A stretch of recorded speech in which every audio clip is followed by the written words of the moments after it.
Or what was your reaction to the news that Lil Jordan's coming back? Shoots. First off, that's my dog. So when the rumors started speculating, I was like, heck yeah. And then y'all know, in this business, it's excited and you got to get kind of concerned. You like, all right, we about to lose somebody. You know what I'm saying? Because we got a really good room. When I found out we weren't losing anybody, I was like, bring them on. But, news kind of just gets thrown around and you hear all these speculations of this and speculations of that. So I guess you telling me that it kind of solidifies it. So it's a good thing. I'm happy to have my dog back. It's going to be good to see him. Court, you guys are so good about talking about the next game, the next week being the biggest game. Correct. How do you separate a game like this where you guys all know who you're playing, you know what the standings are, you know what the reality is. How do you find a balance there, keeping it real in a week like this? Keeping it real, what you mean? Just keeping the focus where it needs to be without trying to maybe do too much. I don't know. I think you answered the question for me. It's another week. It's another opportunity week. Like you said, you can't make it bigger than what it is. It's our next opponent, and it's obviously a divisional game is always a division game. And last week was similar, where it was our next opponent, but it was the Raiders. It's our next opponent, and just happens to be the Chiefs, and we have to go into it with the same mindset of it being the most important thing, because it is the next thing. And we're gonna go into this week fully prepared to go out and perform our best against a division opponent, but it's just our next opponent. How addictive is winning, and does it overshadow when there's discussion outside about how you're winning?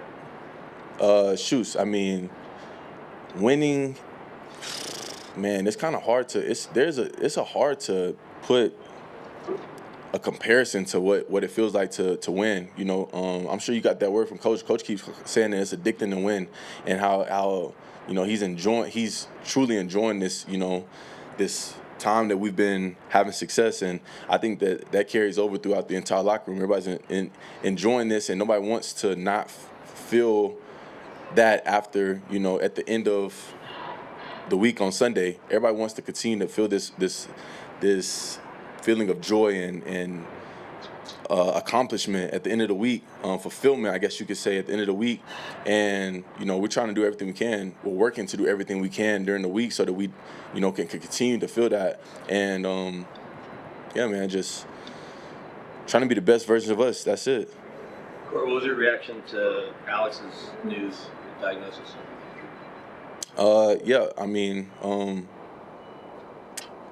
Anytime you hear cancer, come, for anybody, or of any light, it's one of those things that no matter how strong that person is, that it's something that it's not something to take lightly. It's something that obviously can impact families, impact communities. It could take a toll. And I went up to him and I told him, I appreciate him sharing it with us before it came out, I guess you could say, because, I'm sure it's one of those things that when you hear that word, there's a lot of thoughts that, could cross your mind. And, one of the things that's encouraging, I guess you can say, about Alex is, man, as y'all know, the dude is such a strong-minded individual and strong physically, strong mentally. And he's been thrown a lot of adversity in his life, and the way that he responds is one of those. It's truly inspirational, and we all are rallying behind him and supporting him, and praying that all his tests and everything comes back the way that they're supposed to, and that he can continue to keep being who he is, and grateful that he was able to find it as early as he was, so that it wasn't something that he found out down the road and it became a bigger issue than it is right now. Time for two more. Courtland, Sean was just saying, he felt like he's seen safeties kind of lean a little bit more your way the last few weeks. Have you felt that yourself? And when you're dealing with that kind of attention, just what's your response? How do you go forward with that? Yeah, shoes. Man, I prepare each week as if, that's not going to happen. So that whenever my opportunity does come, the thing with our sport and my position in particular is, you work off of opportunities, and you don't know when those opportunities are going to come. So you have to be prepared for every opportunity. And, they may shade to my side, a certain percent of the time, but the percent that they don't, if there is an opportunity, I have to make sure I'm ready to go out there and execute and perform and make a play in. And so, I prepare as if, teams aren't going to do it. And if they do, then I understand that that's going to open up opportunities for other guys to be able to make plays, man. I think I've talked ad nauseum about, how proud I am of my room and the rest of the offense. Guys are stepping up and making plays. Watching Troy go make plays, watching Pat go make plays, watching the running backs go out there and make plays, the tight ends. Everybody has,